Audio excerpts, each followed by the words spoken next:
So today we are going to know about the parallel resonance. Okay, we are going to know about the parallel resonance.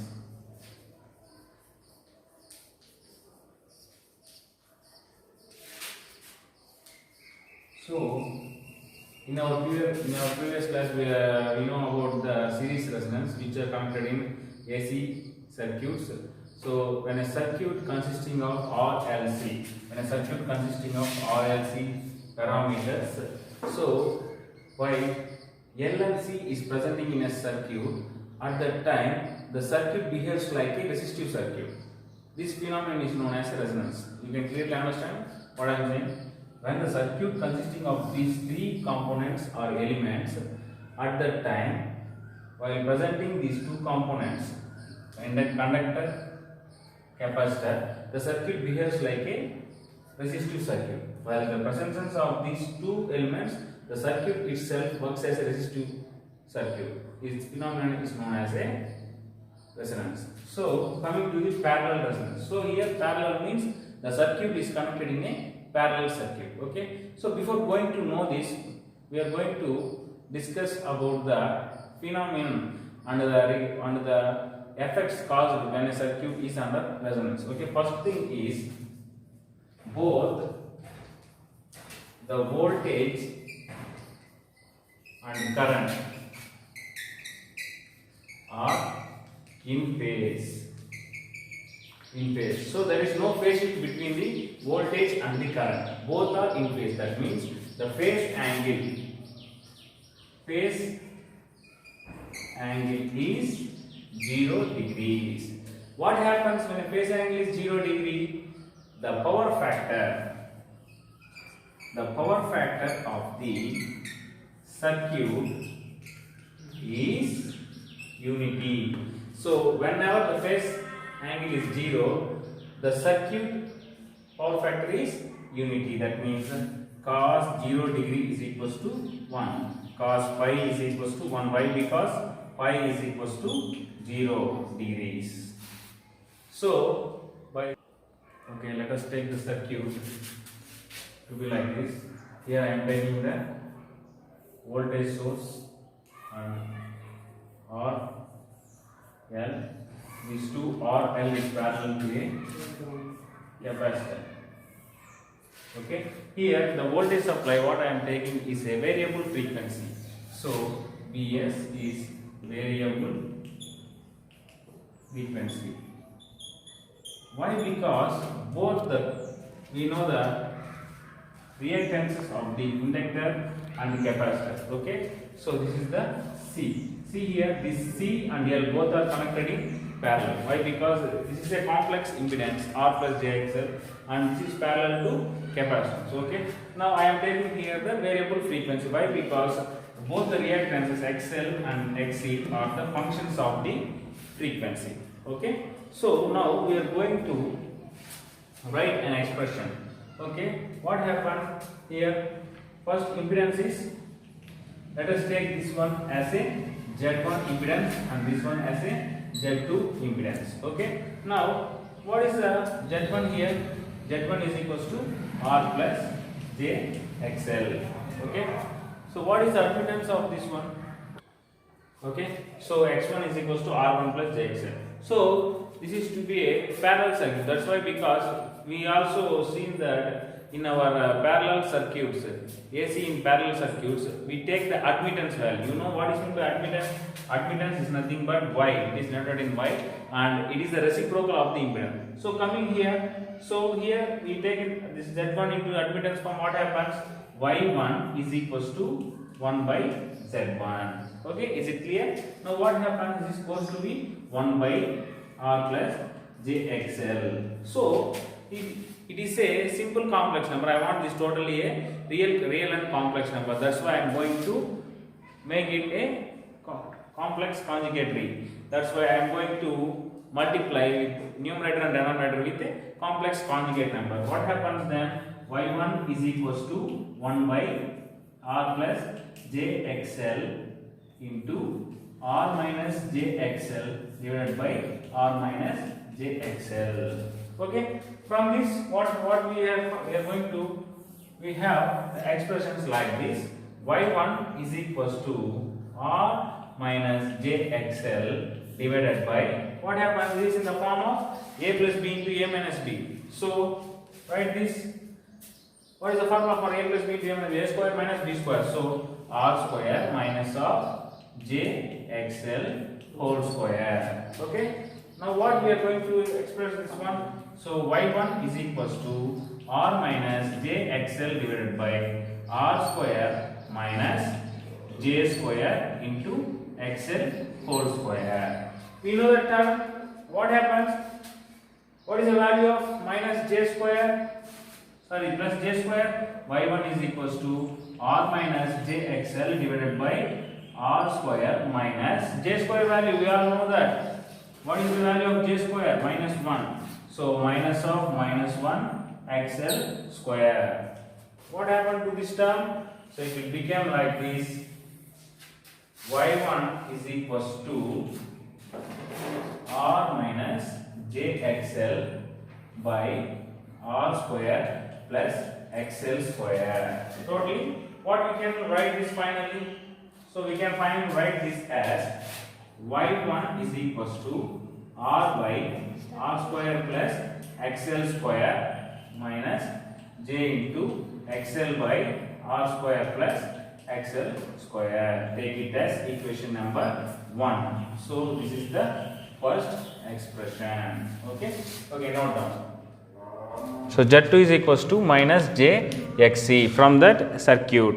So what happens here? Y2 is equals to 1 by Z2, that is equals to 1 by minus JXC. So what we can put the J to the upon the XC. That what happens? The minus becomes plus and J by XC. So Y2 is equals to J by XC. Take it as equation 2. Now what we are going to do this by adding these two equations. We know that in the parallel circuits, Y admittance, total admittance is equals to sum of the individual admittances. So we have here two admittances Y1, Y2. So Yt is equals to Y1 plus Y2. Yt is equals to, what is the value of Y1? R plus R by R square plus XL square minus J into XL by R square plus XL square. What is the Y2 value here? J by XC. So J by XC. Okay. See here, this is a complex number. Real and complex number both are. Let us take the common in the complex numbers. Okay. Take it as plus. What happens?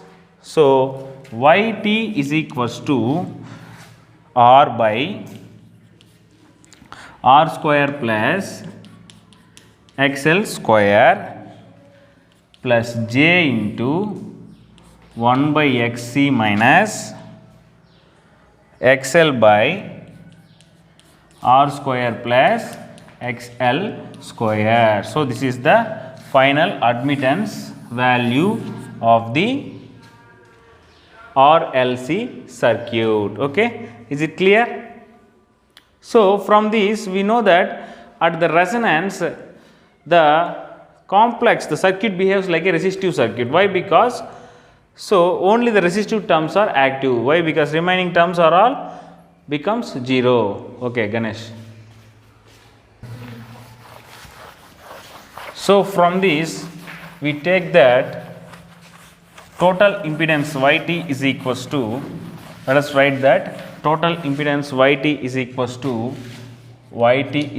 to R by R square plus XL square plus J into 1 by XC minus XL by R square plus XL square. This is the total impedance what we get from the expression. By adding the two admittances we get this equation. So now we know one thing, we all, as earlier in the starting sessions, in the starting of this class I told that when the circuit behaves like a resistive circuit, when the components inductor and capacitor both are present in the circuit, so we tell that the circuit acts like a resistive circuit.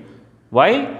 inductor and capacitor both are present in the circuit behaves like a resistive circuit. So, see here, this is the, in this admittance, the imaginary term, when the circuit is in a resistive circuit, what happens? Both are voltage and current are in phase to each other. So, phase angle is 0. That is why we take only real term. So, the impedance or admittance whatever should be, it is a real term.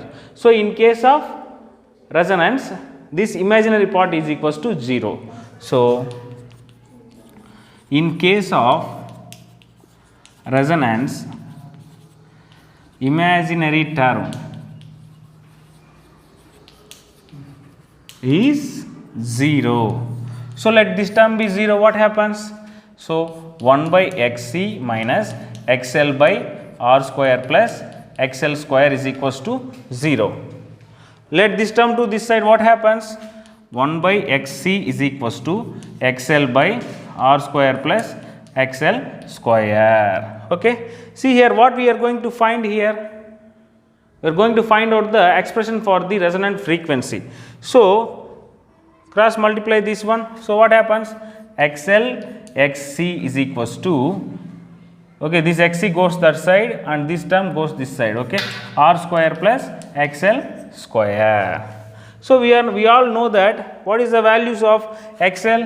XL is equals to 2 pi FL and XC is equals to 1 by 2 pi FC. Substitute these two terms here, what happens?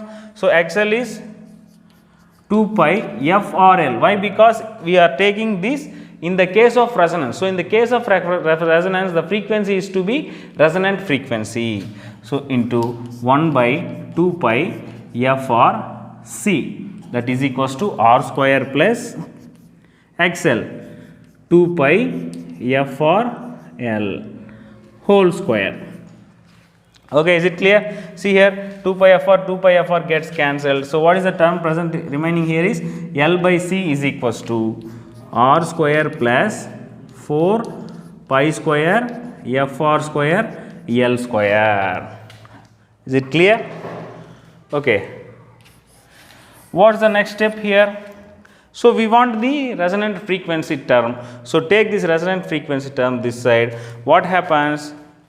So, you find this resonant frequency term from this equation. So, what happens? Send this R square to this side. So, L by C minus R square is equals to L by C minus R square divided by 4 pi square L square is equals to FR square. Is it right? So, you can write this equation like this: FR square is equals to L by C minus R square by 4 pi square L square. Let us take the square root. What happens when square rooting on both sides? FR is equals to square root of L by C minus R square by 4 pi square L square. What happens by solving this term? FR is equals to square root of L by C minus R square by 2 pi L. Is it clear? Is it clear? So, now what we can solve furtherly? What we find, what we got is FR is equals to, so see this, send this L term into inside the square root, what happens? So, L by C L square minus R by L square. Why? Because L goes into this square root, L becomes L square by 2 pi. So, finally, FR is equals to 1 by 2 pi square root of L gets cancelled. So, 1 by CL or LC minus R by L square minus R square by L square. So, this is the final equation for the resonant frequency. Okay. So, friends, this is the final expression for the resonant frequency. So, see here finally what we are going to done. So, we take this imaginary term into 0. Okay. We take this imaginary term into 0. Okay friends, this is the resonant frequency which is derived from the imaginary term of the total impedance let to be a 0. So we can equate the imaginary term into 0. Okay. Now we are going to find the dynamic resistance. What about the real term? So the admittance linked to the real term. There is a dynamic resistance. Why? Because dynamic resistance RB. So what's the value there? So in the resonance condition, what is the real term resistive? R by R square plus XL square. R square plus XL square. So YT is equals to 1 by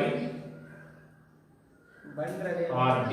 So RD is equals to 1 by YD, that is equals to 1 by R by R square plus XL square, and finally it becomes R square plus XL square divided by R. This is the dynamic resistance. This is the final expression for the dynamic resistance. And also see one thing here, when the admittance is decreased, here the admittance is decreased, and what happens, the impedance is going to be increased. So when the impedance is increased, the current in the circuit becomes minimum. So in the parallel resonance,